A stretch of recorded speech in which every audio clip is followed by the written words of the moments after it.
Hey friends, before we get into this episode, we wanted to let you know what's happening here.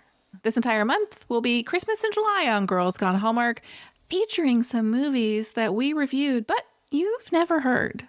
That's right. These reviews appeared exclusively on our Patreon account, but we dug them out from the vault, and we're going to celebrate Christmas in July. I got to tell you, Megan, I'm a little bit concerned because I don't know what I said about these movies. Oh, you should probably give these episodes a listen too. We hope you enjoy this month on Girls Gone Hallmark. As always, join us on our Facebook group to talk about these movies and these reviews. Enjoy the episode.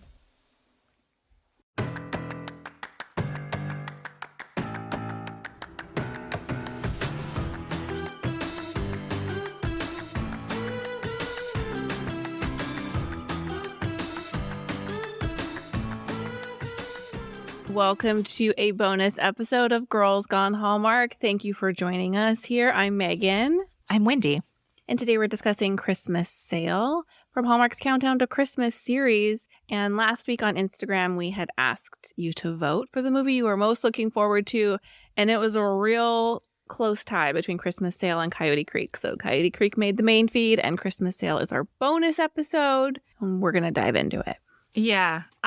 I just realized that this was for Patreon, so I think I'm going to let my opinions fly a little bit more on Patreon. Okay. All right.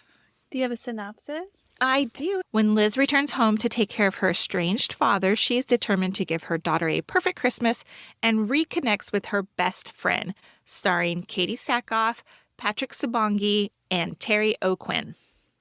Let's hop into some news and notes about this movie. I couldn't find a ton of news and notes for this movie. Neither could I. We've got our standard filmed in Canada information. Yep, that's right. And we know that it was hot. Yes, it was filmed during July and August. Yes. And we do know that Katee Sackhoff is new to the Hallmark universe, but this movie was directed by her fiancé. Yes, and she is also executive producer on it. Well, that's exciting. Look, honestly, with all of the GAC fallout, I'm happy to see Hallmark bringing in new actors and actresses to the universe because shake things up. Yeah, why not? There's tons of actors and actresses who want to work. So, you know.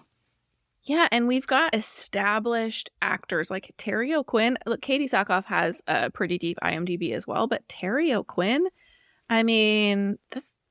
to me, he will always be Scary Dude from Lost. Locke, yeah. Yes. I don't ever remember anybody's name. And he has 123 acting credits on IMDb. I watched this movie and I thought he deserves an Emmy nomination.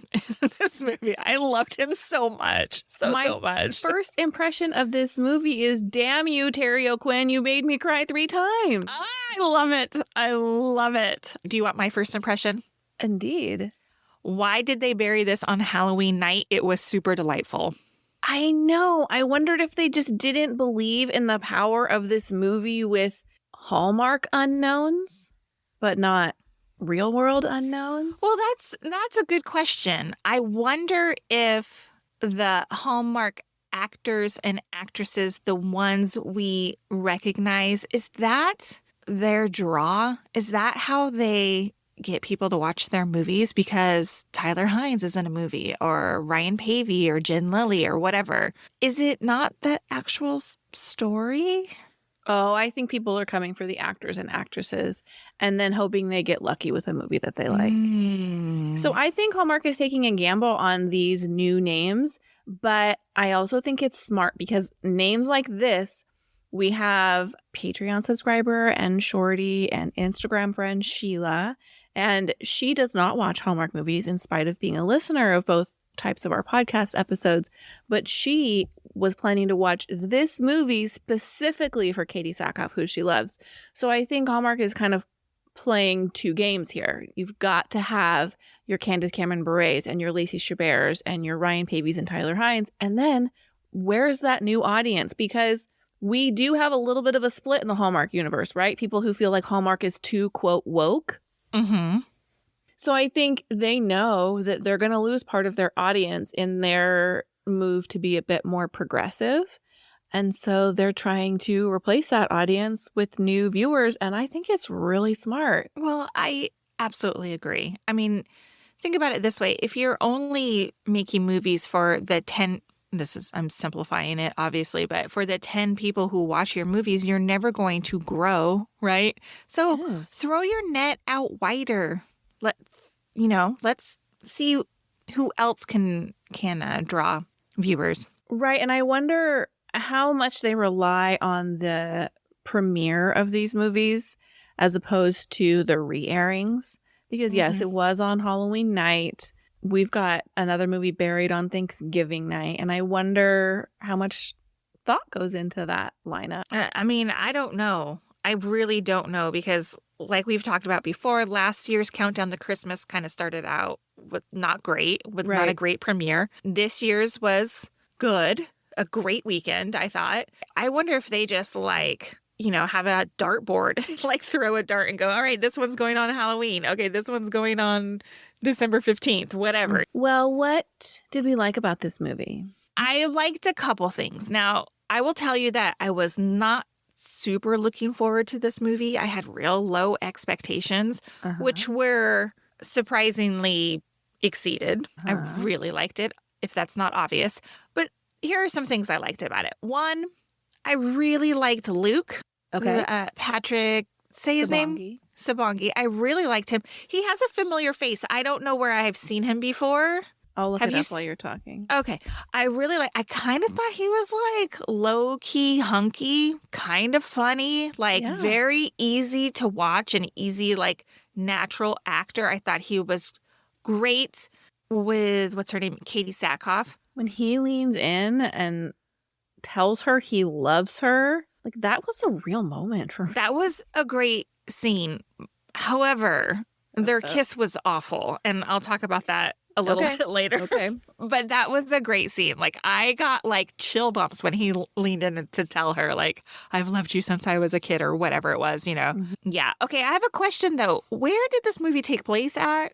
I know she worked in Seattle, but did they ever say it was called Portside, but that's a fake location. I just assumed it was somewhere on the coast of Washington or in the Pacific Northwest. I'm not sure that they made that clear. I know it was summertime when they filmed this, but it seemed wet, It seemed damp and cloudy some days. Some days it was very sunny. Some days were cloudy. I thought, did they get out there really early to get that marine layer so it looked like it was cold? But sometimes there was snow on the the deck, not the deck, the dock.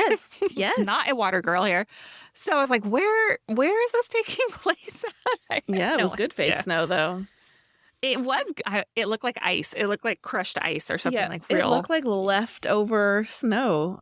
I was like, why wouldn't they just push that into the water though? Wouldn't you just if you were on a real dock, wouldn't you just push that snow into the water? Probably, yeah. Yeah. But not if you're trying to make it look like it's recently snowed.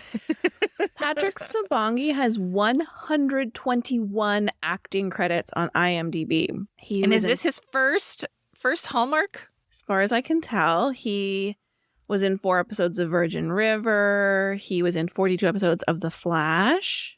He was in Long Island Serial Killer. Oh, that's up my alley. Well, I really liked him. And I'm glad that he's was on a Hallmark movie. I hope we see more of him because I liked him a lot. He was in a movie called All of My Heart in INN Love. And that was looks like a Hallmark Fall Harvest movie in 2017. Okay. So not new to the channel, but making a reappearance. But Katee Sackhoff and Terry O'Quinn are both new, right? Yes. One thing I loved, I really liked the marina setting. I liked that felt like a new location for these Christmas movies. We see the same things over and over again, but this was a nice visual departure. And I love a boat parade. I know you do. Megan comes from a boat parade, guys. This is her bread and butter at Christmas time is a boat parade.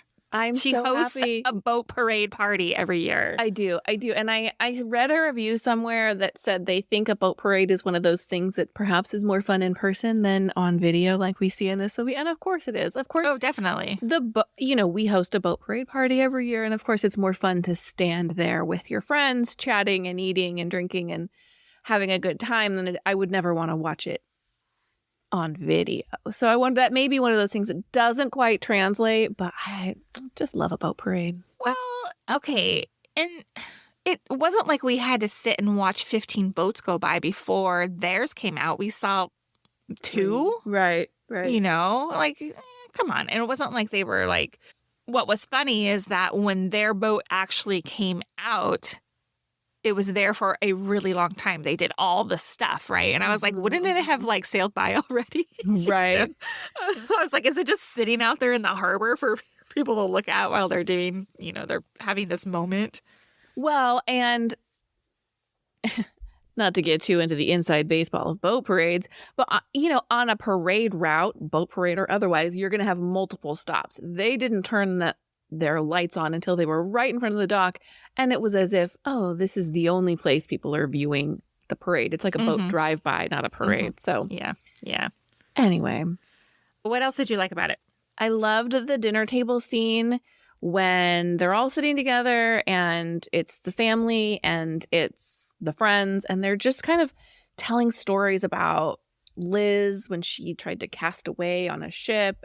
I just thought that felt super natural, the way they were laughing. It felt like the way a family would talk to each other and tease each other. And I thought there was tons of chemistry with the cast in that moment.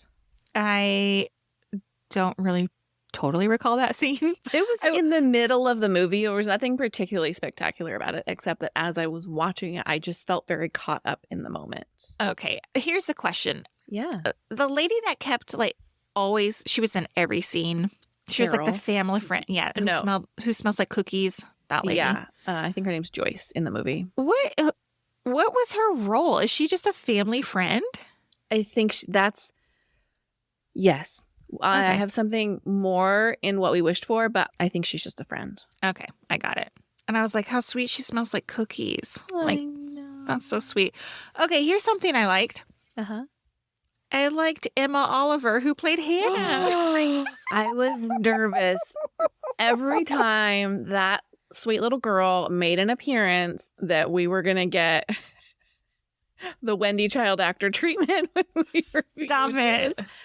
I'm so glad to hear that. I mean, she was a good actress. She's a cute little girl, good actress. And she's not precocious, she wasn't a know-it-all. My favorite scene is when she and her mom, Liz, are on the boat trying to get Luke to help do the decorating of the boat. And they're like, at least do it for her. And she's like, please, this little girl. It was just so funny. I just thought it was hilarious. Maybe it just caught me at a soft weak moment. Yeah, weak moment. Exactly. I'm so glad to hear that. Well, speaking of cast, I did think this was well cast all around, but I need to shout out Terry O'Quinn once again. I thought he was fan-freaking-tastic in this role. I agree. I have written down Katee and Terry together as dad and daughter were fantastic. Agree. Yeah, I loved him. Didn't feel like a Hallmark movie to me. From the storyline on down, Hallmark is, I think, really bringing it this year. I'm pleasantly surprised. Yes. I'm pleasantly surprised. Dude, that part where he went into the extra bedroom and started watching videos of his wife, I was like, oh my God, I'm going to bawl my eyes out right now. Yes. So sad. The scene when Hannah says to him, why did you stop spending Christmas with us? And he takes his hat off and he kind of scrubs his hand over his head. I immediately started crying. When I say tears sprang out of my eyes, I was like, what is happening? I felt his grief for his wife in that moment. Totally. So much.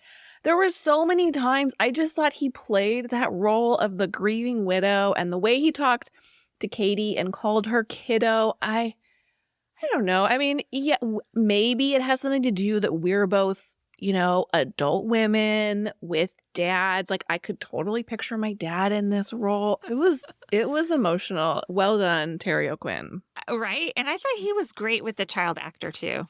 Yeah, Emma. very natural. Mm-hmm. Good stuff. Good stuff. One last thing that I really liked, and this is not a spoiler. I mean, if you haven't watched the movie, fast forward through this part. But when they lift that sail on the boat, oh my god! and those pictures are displayed or illuminated up there, and they're showing pictures of like when she's small and when the mom was sick, and I was like, I have full body chills right now talking about it. Like I went, oh, like watching it.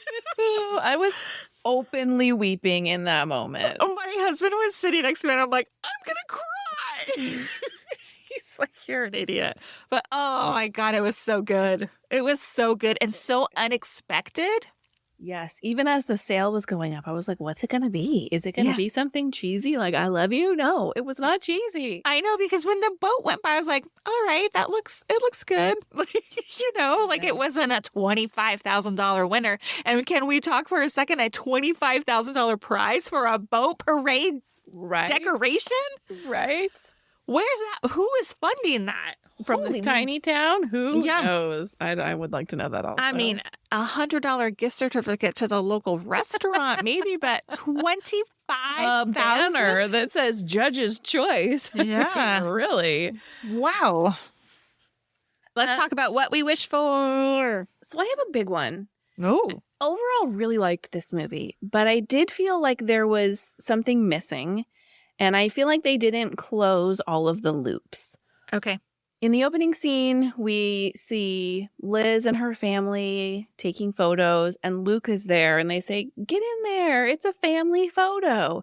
Now, we've talked about this before. It could have been an issue of me not paying close enough attention, but I felt like they didn't articulate what Luke's role was in that moment.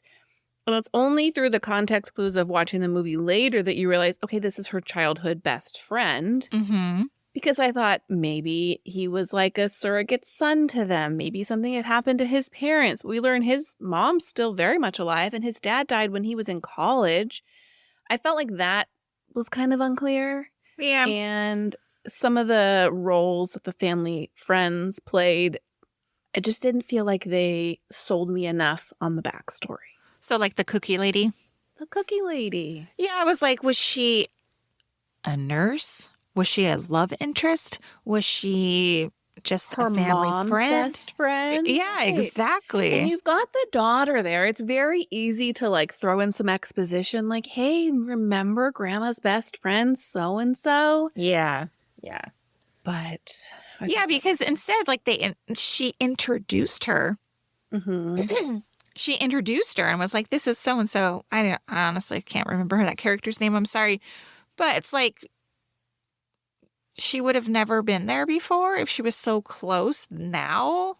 It's because the granddaughter knew the grandma at one point. Right. I couldn't get a feel for how long it had been since they had spent Christmas with them and how long since the grandmother had passed. But the granddaughter's not that old.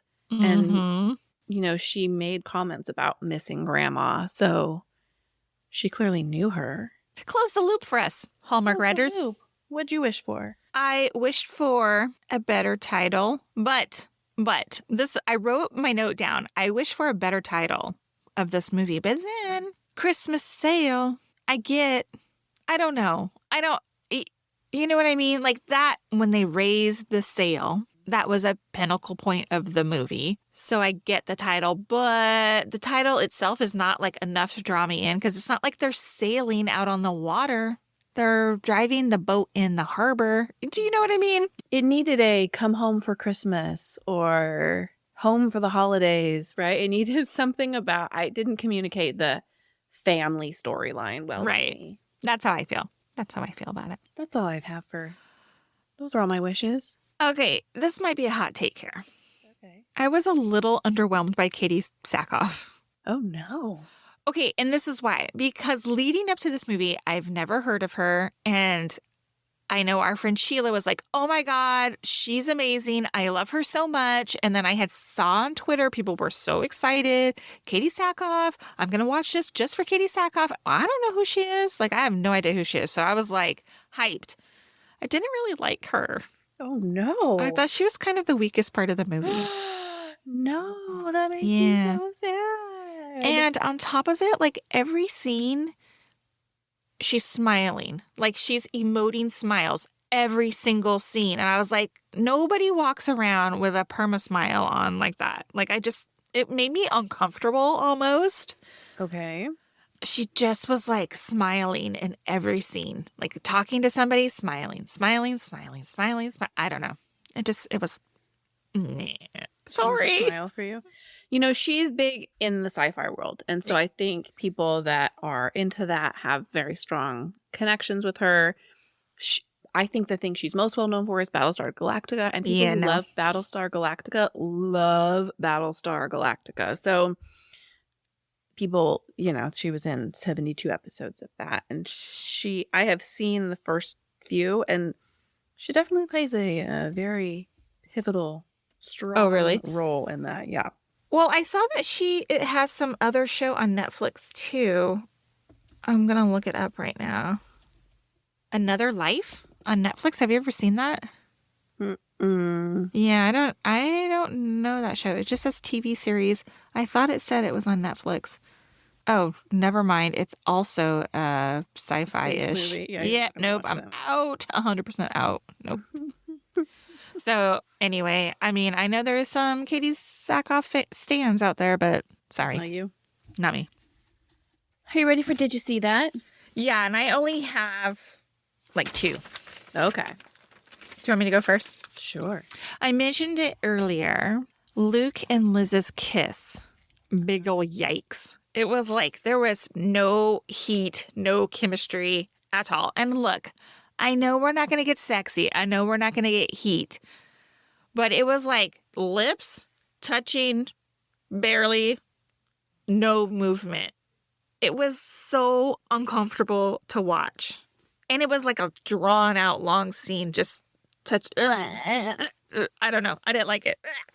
You are not alone in that assessment because I read that review. Here was my take on that kiss. We've got childhood best friends who pretend not to know that the other one was ever in love with them. Uh-huh. And we finally have this adult revelation after all of these years. And it's like all of this pent up emotion, and they're not quite sure what to do with themselves. That's how I read that. Ugh. But you are welcome to feel however you feel. But I think if a man whispers in my ear, I've been in love with you since I was a teenager, I would have melted. It wasn't like she was completely oblivious. Like she even says later, like, our timing never works out or whatever. So she's not an idiot. She knows that there has been some feelings. I don't know. I just think like she went in for the kiss and it was just so awkward. I'm sorry. Like I'm having a response to it. clearly. Sorry. I know. Sorry. Hey, a little bit more lighthearted. There's a scene where Luke is throwing Christmas trees in the back of his truck. I don't know where he's taking them, but he's just tossing them in there. They're not wrapped up. They're not tied down. He just throws trees, big and small, into the back of his truck. And I think those trees are going to arrive in pieces. There's not going to be a branch left on those trees. Not one needle left, huh? I didn't even notice. I don't even remember that scene. It's early in the movie. There's another continuity issue where it's just prior to the tree lighting and they're all hanging around and someone runs up and says, we're going to miss the tree lighting. Guys, the sun is high in the sky. It is light as can be. Cut to the very next scene. It's dark. And I said, did they go inside? No, they've just decided to fast forward 3 hours until the sun has completely set. And now it is time for the tree lighting. That's so gonna miss anything. My husband said the same thing. He's like, bro, it's still light outside. And it's funny that you say that because the little girl had like a cup of cocoa with like a ton of whipped cream on it. And then they're like, oh, we gotta go. And they start running. And then the whipped cream is gone off the top of it, but she's like slushing it around. There's nothing in it, obviously. But I'm like, oh, she had time to eat her whipped cream. But now I'm like fully watching drinks because I think somebody complained. I don't know if it was on IMDb or Twitter or where I saw it, but I think it was the Coyote Creek Christmas that they were talking about. Like, these people don't have any drinks. And was it you that complained about it? Yes, in our episode. I can't remember. I'm sorry. Some random person. There's been a lot of stuff coming out. I can't remember what right now. I know. So Okay, anyway. so there's a scene where Luke and Liz are walking on the dock, and Luke's wearing a sweater and he's wearing a scarf. Yes. And his sleeves are pushed up on the sweater, but then he goes like, and he like is like rubbing his arms to warm himself up. I'm like, dude, your sleeves are pushed up. How cold could you be? That's so funny. I did notice his scarf. Yeah, that made me laugh. That's hilarious. His scarf was like very, very Short? present. I was like, it was just like very large around his neck over this sweater. Yeah. These poor people. It's like 100 degrees, and they're like, loosen the scarf so it's not touching them. I don't know if you caught this. I don't even know if I would have caught it. My husband actually caught it. Dennis is in his little den and he's reminiscing about life with his wife as he's watching these old home videos. And he talks about how they had hoped to sail off to a remote island.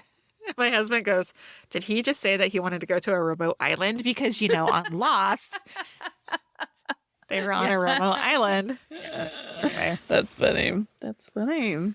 I did not Probably catch that. not intentional, but pretty funny. Well, we were watching the movie and there's a scene where he's like, yeah, she just took care of everything. So after she died, like, basically he stopped paying bills. I don't really understand. It's been years. And at some point you'd be like, maybe I should pay for this house.